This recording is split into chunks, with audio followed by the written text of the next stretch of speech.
सभी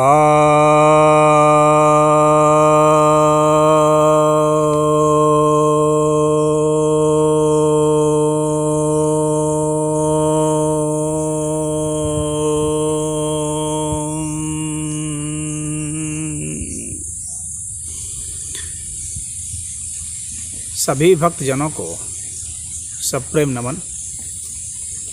भक्तों, आज मैं आपके समक्ष श्रीमद् भगवद गीता के 11वें अध्याय के 36वें श्लोक पर प्रवचन सुनाने जा रहा हूँ। अर्जुन उवाच। अर्जुन कहते हैं, स्थाने हृषिकेश तव प्रकृत्या जगत प्रहर्ष्यत्यनुरज्यते च रक्षांसि भीतानि दिशो द्रवन्ति सर्वे नमस्यन्ति च सिद्ध संघाः। इसका अर्थ है कि अर्जुन कह रहे हैं कि हे अंतर्यामी, हे इंद्रियों के स्वामी। ऋषिकेश इंद्रियों के स्वामी को कहते हैं। ऋषिक मतलब इंद्रिय होता है। तो कहते हैं, हे इंद्रियों के स्वामी, आपके कीर्तन से, और कीर्तन भी कैसा, जोर जोर से। यहाँ प्रकृति है, प्र मतलब जोर जोर से। तो जो आपके जोर जोर से कीर्तन करने से, आप कीर्तन यानी कीर्ति का गुणगान करना, तो आपकी कीर्ति का जोर जोर से जो गुणगान हो रहा है, इससे पूरा जगत हर्षित हो रहा है, पूरा जगत उत्साहित है। पशु पक्षी ये सारे उत्साहित हैं। और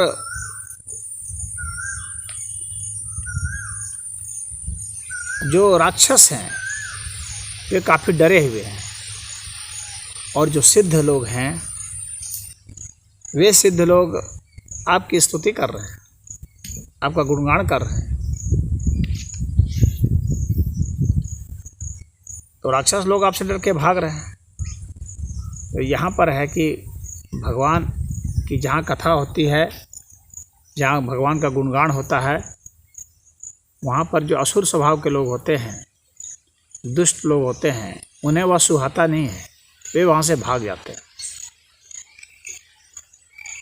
यदि वे वहाँ टिक गए तो उनमें भी सुधार हो जाता है। और जो अच्छे लोग हैं वे तो भगवान की स्तुति सदैव करते रहते हैं। वे नास्तिक लोग हैं जो ईर्ष्या द्वेष करते हैं, जलते हैं। परंतु जो सिद्ध लोग हैं, यानी जिनकी साधना सिद्ध हो गई है, वे हरि नाम का स्मरण बराबर करते रहते हैं। तो यहाँ पर अर्जुन ने यही बताया है कि आपके जोर जोर से गुणगान करने से पूरा जगत हर्षित हो रहा है। जब ईश्वर साक्षात अवतार लेते हैं, तो जहाँ अवतार लेते हैं वह स्थान हर्षित हो जाता है। जहाँ जहाँ वे जाते हैं वह स्थान पुलकित हो जाता है, वहाँ गुणगान होने लगता है। वहाँ चाहे वृक्ष हो, लताएं हों, पहाड़ हों, पर्वत हों, हवाएं हों, चाहे मनुष्य हो, सभी प्राणी हर्षित हो जाते हैं, झूम उठते हैं, उनका दुख दर्द घटने लगता है। यानी जैसे जैसे हम भगवान के करीब पहुंचते हैं, हमारा दुख दर्द घटता है, और जैसे जैसे हम संसार के करीब जाते हैं तो वैसे वैसे हमारा दुख दर्द बढ़ता है। हमारी कामनाएं बढ़ने लगती हैं। उन कामनाओं की प्राप्ति के लिए हमारे उद्योग बढ़ने लगते हैं। हम वो काफ़ी परिश्रम करने लगते हैं। उससे राग द्वेष ईर्ष्या लोभ मोह क्रोध ये सब हमें जकड़ लेते हैं और वे बढ़ने लगते हैं। यह एक स्वाभाविक प्रक्रिया है। तो जो इनसे मुक्त होना चाहते हैं अपने इस दुख दर्द से, वे प्रकृति के इस माया से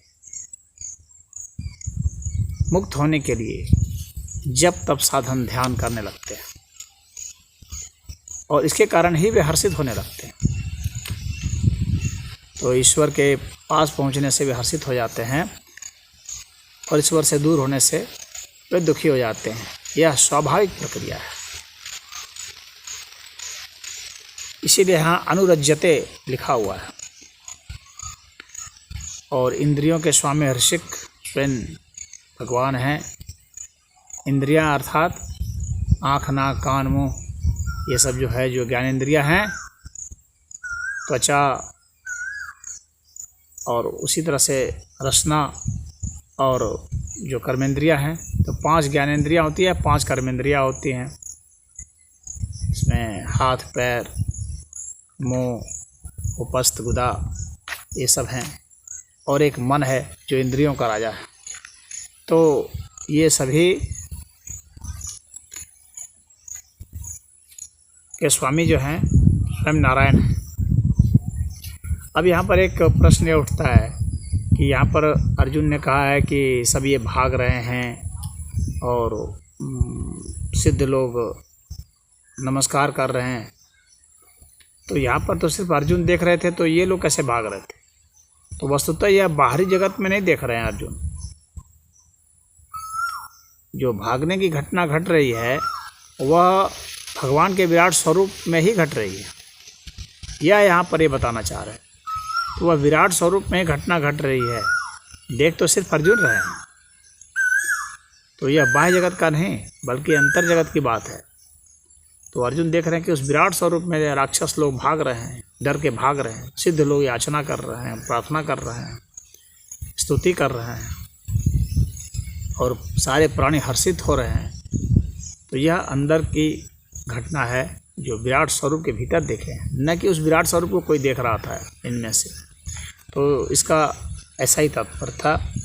और यहाँ पर जो स्थाने जो अव्यय का प्रयोग किया गया है कि स्थाने ऋषिकेश, तो यहाँ जो स्थाने है यह बतलाने के लिए है कि ये जो कुछ भी हो रहा है यह सर्वथा उचित हो रहा है, यह ऐसा होना चाहिए, ऐसा ही है यह। तो यहाँ पर यह निर्देशित करने के लिए ही अर्जुन ने ऐसा प्रयोग किया है। तो इस श्लोक में इतना ही। ओम।